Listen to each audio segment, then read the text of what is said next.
La Méditerranée et le monde, 15e, 16e siècle. C'est le sujet que j'ai choisi. Je l'ai choisi parce que je suis historien de l'Italie du 15e siècle et qu'à partir de l'Italie du 15e siècle, j'ai, il y a bientôt 10 ans, dirigé une histoire du monde au 15e siècle.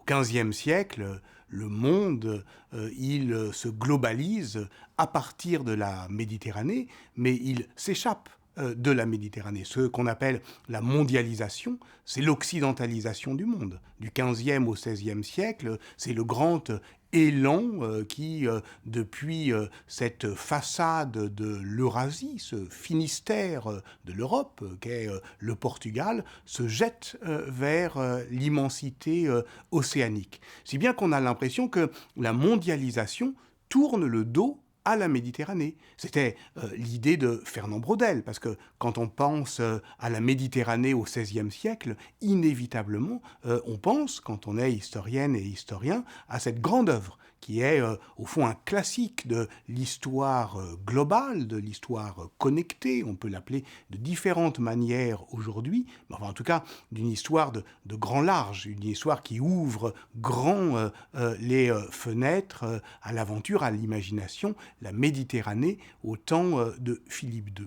Ce que croyait Fernand Braudel, c'est que de l'aventure de Christophe Colomb et de ce qu'on appelle la découverte de l'Amérique, mais qui est en fait la capture par les Européens du continent américain, 1492, et la bataille de Lépante, de l'un à l'autre, eh bien, au fond, ce qui se joue dans l'histoire du monde, c'est un grand basculement de la Méditerranée à l'Atlantique, et que la mondialisation ne sera pas méditerranéenne. C'est cette question que je voudrais poser et discuter. Et comment la poser, comment discuter cette question? Qu'est-ce que la Méditerranée dans le monde du 15e, 16e siècle? Pour réfléchir à ça, il faut d'abord se demander ce qu'est le monde. Depuis la mondialisation, nous entendons par monde le globe. Nous pensons que la Terre est une communauté de destin, de danger pour l'humanité tout entière.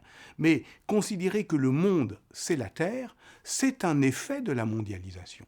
En réalité, avant la mondialisation, il y a des mondes qui sont connectés entre eux, mais d'une certaine manière séparés. Et la Méditerranée est son propre monde.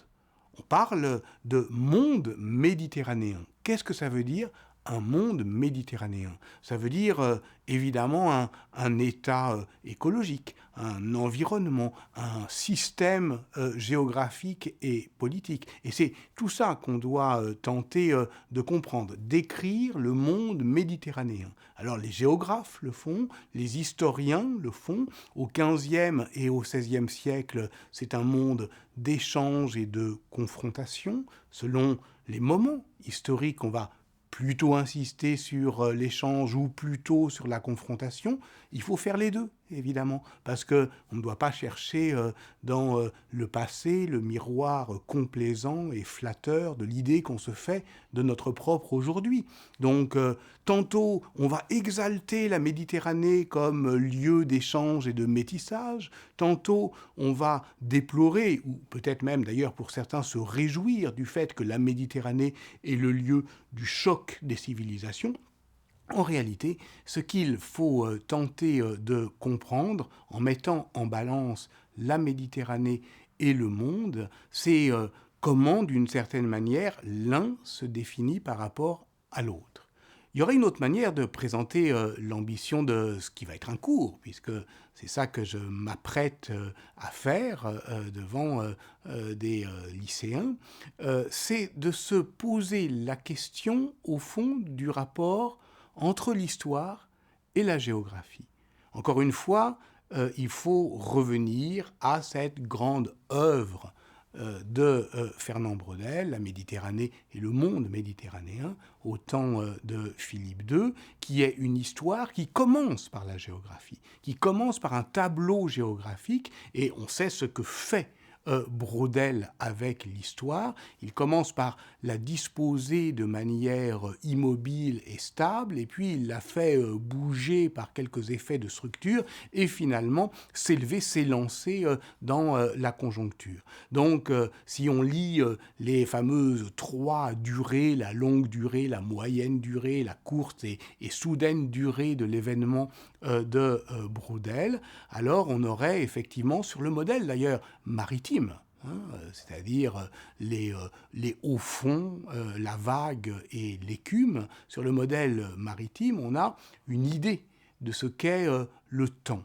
Et alors, cette idée de ce qu'est le temps, elle définit aussi un partage entre l'histoire et la géographie. C'est-à-dire que la géographie, c'est de l'histoire à l'arrêt. La géographie, c'est le tableau d'ensemble qui va ensuite s'animer. Dans le système de l'enseignement secondaire en France, on associe l'histoire et la géographie. C'est une spécificité française. On aurait pu faire autrement. On pourrait toujours d'ailleurs jointoyer l'histoire avec l'économie, la science politique, la sociologie, l'anthropologie. Là, c'est presque une spécificité française. J'ai envie de discuter de ça. J'ai envie de poser cette question aussi devant des élèves, mais devant aussi une communauté enseignante. Parce que, au fond, cette vieille tradition française, elle peut être aussi réactivée par de nouvelles manières d'écrire l'histoire du monde aussi, mais ce que, avec Christian Grattalou et bien d'autres, puisant à une tradition plus ancienne, allemande en grande partie, on peut appeler géohistoire. Qu'est-ce que c'est que la géohistoire ? C'est la tentative de faire entre l'histoire et la géographie, pas simplement un mariage de raison, comme l'histoire institutionnelle de l'école depuis la Troisième République nous a appris, en tout cas en France, à le penser, mais on va dire un mariage d'amour. Et l'amour entre l'histoire et la géographie consiste au fond à poser une question toute simple. Où est le temps ? Par exemple, l'Antiquité, c'est une période du temps. C'est un nom d'époque. On nomme Antiquité un moment de l'histoire. Mais on nomme aussi Antiquité une portion de l'espace. Et donc, la question de la géohistoire, c'est où est l'Antiquité ? Eh bien, l'Antiquité, elle est dans le monde romain. Mais ce monde romain, ou gréco-romain, il est méditerranéen.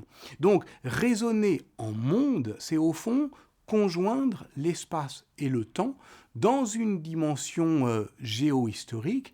Et l'ambition finalement de cette réflexion sur le monde et la Méditerranée au XVe et au XVIe siècle, ou la Méditerranée et le monde au XVe et XVIe siècle, puisque les deux, on l'a compris, s'entendent et se voient en miroir, eh bien, c'est non seulement de raconter une histoire, mais aussi d'expliquer aux élèves comment les historiennes et les historiens aujourd'hui racontent l'histoire. C'est, je crois, un des enjeux et de la recherche et de l'enseignement. C'est de ne pas dissocier l'histoire et l'historiographie, de montrer que l'histoire, elle ne se raconte pas d'elle-même et que nous qui l'enseignons, nous n'en sommes pas inspirés d'en haut par je ne sais quel texte qui nous surplomberait, qui nous dépasserait et qui nous survivrait et qu'on aurait simplement à interpréter. Non, l'histoire, elle s'écrit.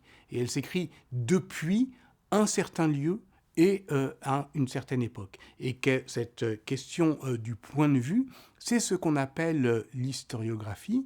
Et c'est pourquoi, effectivement, l'histoire et la géographie, c'est de l'espace, c'est du lieu, mais c'est aussi des problèmes. Dans la Méditerranée et le monde, la conjonction de coordination, apparemment simple et neutre, et fait problème. Est-ce que c'est la Méditerranée dans le monde ? Est-ce que c'est la Méditerranée comme un monde ? Est-ce que le monde va se construire face à la Méditerranée en lui tournant le dos, malgré elle ? Et aujourd'hui encore, qu'est-ce que notre monde a à faire avec la Méditerranée et en quoi la Méditerranée peut être un laboratoire des problèmes du monde, c'est tout cela, au fond, que le sujet nous invite à penser ensemble.